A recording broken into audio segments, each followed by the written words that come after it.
Hello students, welcome to my YouTube channel AM and DC classes.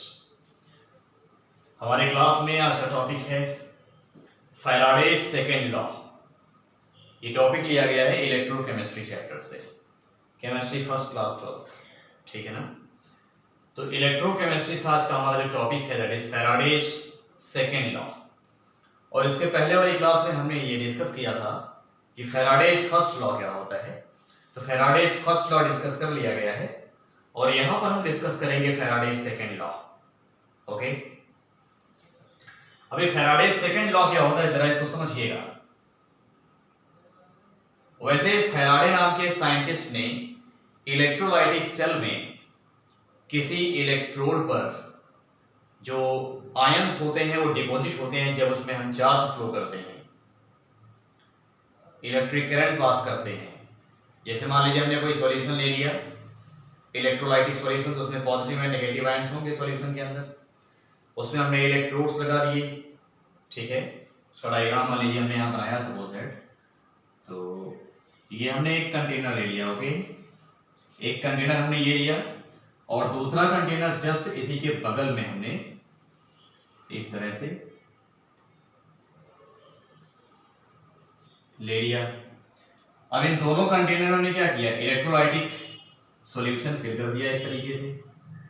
तो दोनों की बात थोड़ा सा रुक करके करेंगे, पहले एक की बात कर लेते हैं जो हमने पहले किया था, कि आपको याद दिलाना जरूरी है कि फैराडेज फर्स्ट लॉ क्या होता है। यदि आपको याद आ जाएगा तो ये आसानी से आपको समझ में आने वाला है, इजली समझ में आ जाएगा, ठीक है।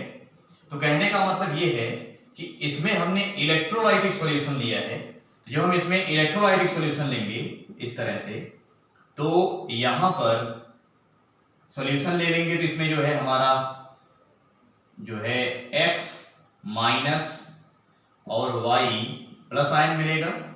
और यहां पर हमने इलेक्ट्रोड्स लगा दिए हैं इसमें इस तरह से।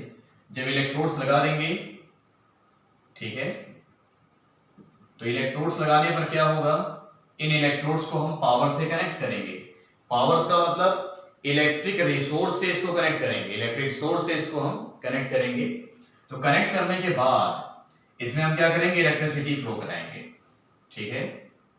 तो यहां से जो है इस तरीके से हम इसमें इलेक्ट्रिसिटी फ्लो करा देंगे। तो ध्यान रखिएगा, जैसे अगर यहां से भी हम यहां ऐसे ले लें और यहां इलेक्ट्रिक करंट पास कर दें, तो सपोज दैट ये आपका नेगेटिव और ये आपका पॉजिटिव, मीन्स ये पॉजिटिव वाला बड़ा होता है और नेगेटिव वाला छोटा होता है, ठीक है। इस तरीके से ये पावर है। जब यहां से हमने इलेक्ट्रिक करंट इसमें पास किया तो हुआ क्या, इलेक्ट्रिसिटी इसमें पास होगी, इलेक्ट्रिसिटी इसमें फ्लो होगी। इलेक्ट्रिसिटी फ्लो होने पर क्या होगा कि इस वाले प्लेट पर, इस वाले इलेक्ट्रोड पर पॉजिटिव चार्ज डेवलप होगा और इस वाले इलेक्ट्रोड पर नेगेटिव चार्ज डेवलप होगा, ठीक है ना। इसमें क्या होगा कि ये जो आयंस हैं ये अपने रिस्पेक्टिव इलेक्ट्रोड पर जाकर के डिपॉजिट हो जाएंगे एंड डिस्चार्ज हो जाएंगे। डिपॉजिट होंगे उसके बाद क्या होंगे, डिस्चार्ज हो जाएंगे। बात समझ गए आपको। तो देखिएगा ये जो पॉजिटिव आयन है कहां जाने वाला है, ये पॉजिटिव आयन आएगा, एक मिनट, सपोज दैट इसको यदि हम बड़ा कर लें, थोड़ा उल्टा दिखा दिया हमने, खैर यहां भी हम इसी तरह दिखा सकते हैं। इसको हम माइनस कर लेते हैं और इसको प्लस कर लेते हैं, ठीक है ना। तो ये हमारा प्लस हो जाएगा और ये क्या हो जाएगा, माइनस हो जाएगा। तो चूंकि हमने प्लस वाला इधर बनाया था ताकि इसको हम इधर मूव करता हुआ दिखा सकें, इसको उधर मूव करता हुआ दिखा सकें, इसलिए इसको चेंज किया। और इसको चेंज करने कोई दूसरा इशू नहीं है। बात समझ गए ना आपको, तो इसको चेंज करने कोई दूसरा इशू नहीं है। हमारा कहने का मतलब सिर्फ इतना है। तो क्या होगा कि ये पॉजिटिव आयन आएगा इस इलेक्ट्रोड पर, नेगेटिव आयन जाएगा इस इलेक्ट्रोड पर। जब अपने पॉजिटिवली चार्ज इलेक्ट्रोड पर जाएंगे और वहां डिपॉजिट हो जाएंगे, डिपॉजिट होने के बाद डिस्चार्ज हो जाएंगे और ऐसे में इनका कुछ ना कुछ मास यहाँ डिपॉजिट होगा और इसका कुछ ना कुछ मास यहाँ डिपॉजिट होगा। तो कितना मास यहाँ डिपॉजिट होगा इलेक्ट्रोलाइट का इन रिस्पेक्टिव इलेक्ट्रोड्स पर, इसी मास को कैलकुलेट करने के लिए फैराडे ने अपना फर्स्ट लॉ दिया था। तो वहां हमने किसी एक इलेक्ट्रोलाइटिक सेल की बात की थी। और सेकेंड लॉ में क्या करेंगे हम, सेकेंड लॉ में हम यहां करेंगे कि हम यहां दो या दो से ज्यादा इलेक्ट्रोलाइटिक सेल को एक साथ कनेक्ट कर लेंगे और कनेक्ट करके सभी सेल में सेम इलेक्ट्रिसिटी पास करेंगे और यहां पर जो अलग अलग इलेक्ट्रोलाइटिक सेल होंगे इनमें इलेक्ट्रोलाइट्स अलग अलग होंगे। बात समझ गए? ऐसा नहीं करेंगे कि जो इलेक्ट्रोलाइट हमने इसमें लिया है सेम इलेक्ट्रोलाइट हम इसमें भी ले लें या हम और आगे बढ़ाएं तो उसमें भी सेम इलेक्ट्रोलाइट ले लें। नहीं, जितने यहां पर हम सेल लेंगे सब में अलग अलग इलेक्ट्रोलाइटिक सॉल्यूशन होगा, इलेक्ट्रोलाइट्स अलग होंगे। कहने का मतलब यदि इसमें सिल्वर नाइट्रेट होगा तो इसमें क्या होगा, जिंक सल्फेट होगा, उसमें कोई दूसरा होगा, तो अलग अलग इलेक्ट्रोलाइट्स होंगे। इलेक्ट्रोलाइट मींस जो वाटर में डिसॉल्व करने पर आयोनाइज हो जाते हैं, मींस अपने आयन में क्या होते हैं, टूट जाते हैं, उनको हम इलेक्ट्रोलाइट्स कहते हैं। ठीक है, अब यहां पर हम क्या करेंगे, थोड़ा सा इसको चेंज करेंगे। चेंज मींस इसको हम क्या करेंगे कि दोनों सेल को हम एक दूसरे के साथ कनेक्ट करेंगे। तो ध्यान रखिए यहां पर भी x माइनस होगा और y प्लस होगा। बात समझ गए ना आपको? और ये हमारा इलेक्ट्रोलाइटिक सॉल्यूशन है, तो एक इलेक्ट्रोड हमने यहां लगा दिया और एक इलेक्ट्रोड हमने यहां लगा दिया। बात समझ गए ना आप लोग? तो इलेक्ट्रॉन जो है इलेक्ट्रोड्स हम जब यहां लगाएंगे तो इन इलेक्ट्रोड्स को हम क्या कर देंगे, एक दूसरे से कनेक्ट कर देंगे। बात समझ गए ना आप लोग? एक दूसरे से इसको हम कनेक्ट कर देंगे तो ये हमारा यदि पॉजिटिव है क्या हो जाएगा, ये नेगेटिव हो जाएगा और ये हो जाएगा पॉजिटिव। ठीक है ना? तो इसको हम क्या करेंगे, इसके साथ जोड़ देंगे और इसको थोड़ा आगे बढ़ाइए यहां से, और यहां से जो है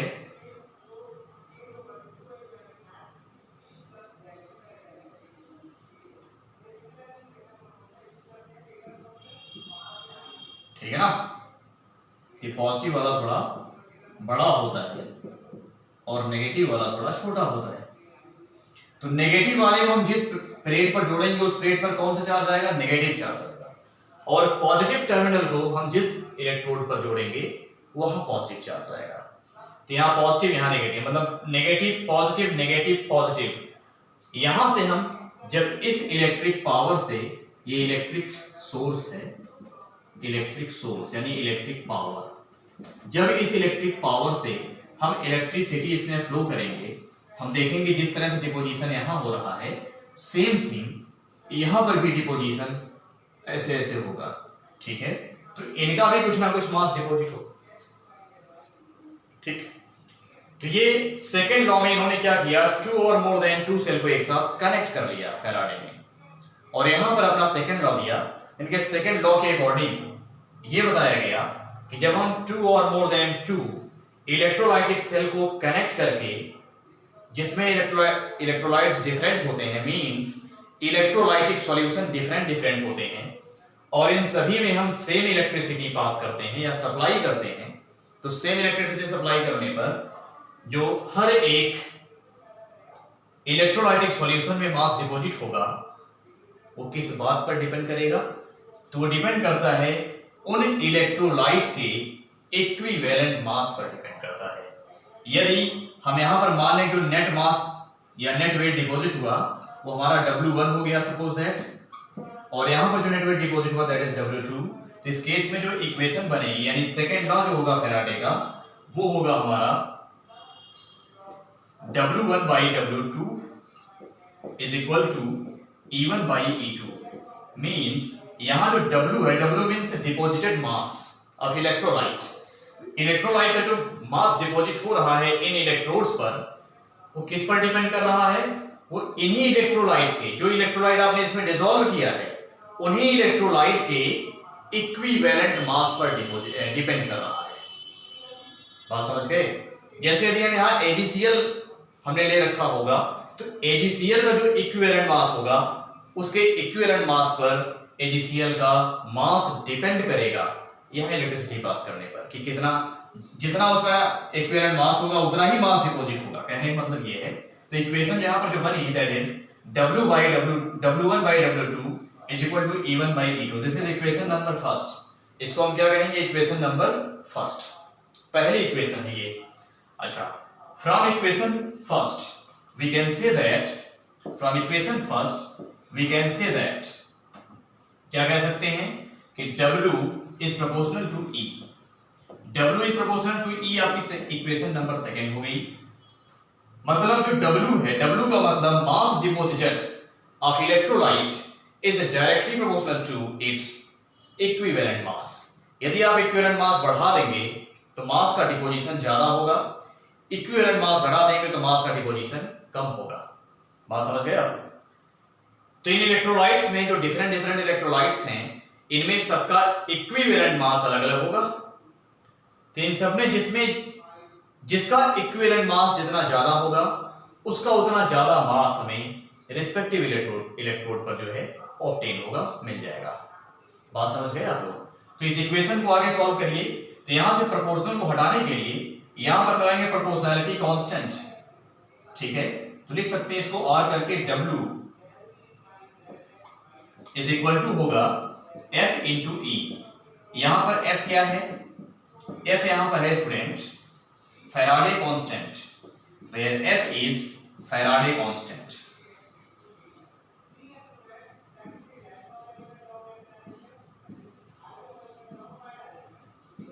फैराडेज कांस्टेंट, इसकी वैल्यू कितनी होती है? 96500 कूलॉम। याद रखिएगा इसको, 96500 कूलॉम, ठीक है? वैसे इसकी जो एग्जैक्ट वैल्यू होती है वो ये नहीं है, ये राउंड ऑफ करके लिखा हुआ है। और जो एग्जैक्ट वैल्यू क्या होती है जो एनसीईआरटी में लिखी है, इसको हम ऐसे ऑलमोस्ट इक्वल करके लिख सकते हैं। वो क्या है आपकी 49, ठीक है, 46, ये होगा 4 नहीं, ये होगा 9648, ये होता है 9648। ओके, बात समझ गए ना आप? तो 9648 भी लिख सकते हैं। खैर आप इसको मत लिखिए, कंफ्यूजन हो जाएगा। तो आप क्या करिए, सिर्फ इसी को लिखिए, इजी है, इसको याद रखिए और जहां इसकी जरूरत हो न्यूमेरिकल में उसको वहां पुट करके आंसर फाइंड कर सकते हैं। ओके, तो 96500 कूलॉम फैराडे कांस्टेंट होता है। और फैराडे कांस्टेंट कैसे निकालते हैं? ये 96500 कूलॉम है, क्या है? चार्ज। कूलॉम किसकी यूनिट होती है? चार्ज की यूनिट होती है, ठीक है ना? तो यहां पर जो एक चार्ज आ रहा है वो कितने इलेक्ट्रॉन का है? ये 1 मोल इलेक्ट्रॉन का चार्ज है। यानी 1 मोल इलेक्ट्रॉन का चार्ज आप जो निकालेंगे वो कितना आएगा? ऑलमोस्ट इतना आएगा। यही हमारा 1 मोल इलेक्ट्रॉन का चार्ज हो गया। क्योंकि 1 मोल एक फिक्स क्वांटिटी है, इसलिए जो उसका चार्ज होगा वो भी एक फिक्स्ड क्वांटिटी होगी। और इस क्वांटिटी को हम लोगों ने क्या नाम दिया? Faraday constant. क्योंकि फैराडे ने इसको कैलकुलेट किया इसलिए फैराडे कांस्टेंट हो गया, ठीक है? अच्छा, इसको और आगे आप सॉल्व कर सकते हैं from first law of thermodynamics. तो from first law thermodynamics, sorry, from first law of Faraday तो ये क्या हो जाएगा? हम जानते हैं यहां पर W इज इक्वल टू होता है ZIT, ये होता है ना स्टूडेंट? तो यहां W के प्लेस पर हम इक्वेशन नंबर 3 में W की वैल्यू पुट कर सकते हैं। तो पुट कर दीजिए, लिखेंगे इक्वेशन 3 बिकम्स, ये क्या हो जाएगी? ये हो जाएगी ZIT इज इक्वल टू होगा F इंटू E। तो हमने यहां इक्वेशन जो है यहीं तक छोड़ के, यहीं तक सॉल्व करके छोड़ दिया। दिस इज इक्वेशन नंबर 4, ठीक है ना? Equation number 4। तो जो इक्वेशन नंबर 4 है इसके आगे भी आप इसको सॉल्व कर सकते हैं, लेकिन न्यूमेरिकल में जैसा रिक्वायरमेंट हो, न्यूमेरिकल जब आप पढ़ेंगे फैराडे सेकंड लॉ पर, तो जैसी वहां पर रिक्वायरमेंट होगी उस रिक्वायरमेंट के अकॉर्डिंग इसको आप और आगे मॉडिफाई करेंगे और इजी वे में उसको आप इजी वे में इसके अंदर यानी इस फॉर्मूले में जो न्यूमेरिकल में गिवन इंफॉर्मेशन होगी उसको पुट करके आप आंसर फाइंड कर सकते हैं। इसको आप अभी और आगे सॉल्व कर सकते हैं, ठीक है ना? बात समझ गए? तो खैर इसको हम यहीं तक रखते हैं। तो ये है हमारा फैराडे सेकंड लॉ। तो फैराडे सेकंड लॉ जो है कब लगता है? जब 2 और मोर देन 2 इलेक्ट्रोलाइटिक सेल को हम एक दूसरे के साथ एक सीरीज में ऐड कर देते हैं और सेम इलेक्ट्रिसिटी पास करते हैं। तो यहां पर आपका फैराडे सेकंड लॉ लगता है। और यदि ऐसा नहीं है तो फैराडे सेकंड लॉ यहां अप्लाई नहीं होगा। और फैराडेज फर्स्ट लॉ किसके लिए था? वो किसी सिंगल इलेक्ट्रोलाइटिक सेल के लिए था। मतलब जो फैराडेज फर्स्ट लॉ है वो सिंगल इलेक्ट्रोलाइटिक सेल के लिए है, उसमें हमने दो सेल को एक साथ नहीं जोड़ा था, कोई एक सिंगल इलेक्ट्रोलाइटिक सेल लिया था और उसके लिए अप्लाइकेबल था। ठीक है, तो वहां पर जितना हम चार्ज फ्लो कर रहे थे, उसमें पास कर रहे थे, उतना मास डिपॉजिट हो रहा था। ठीक है, मतलब मास को डिपॉजिट करने में हम क्या कर रहे हैं, इलेक्ट्रिसिटी खर्च कर रहे हैं। तो ये उसको लेकर के हमने फर्स्ट लॉ बताया था फैराडे का। और यहाँ पर जब दो या दो से ज्यादा को एक साथ जोड़ दिया हमने, तो यहाँ पर जो लॉ अप्लाई होगा that is Faraday second law. वो भी कब, जब सेम इलेक्ट्रिसिटी पास करेंगे तब। ठीक है, तो इस क्लास में स्टूडेंट्स इतना ही। जय हिंद।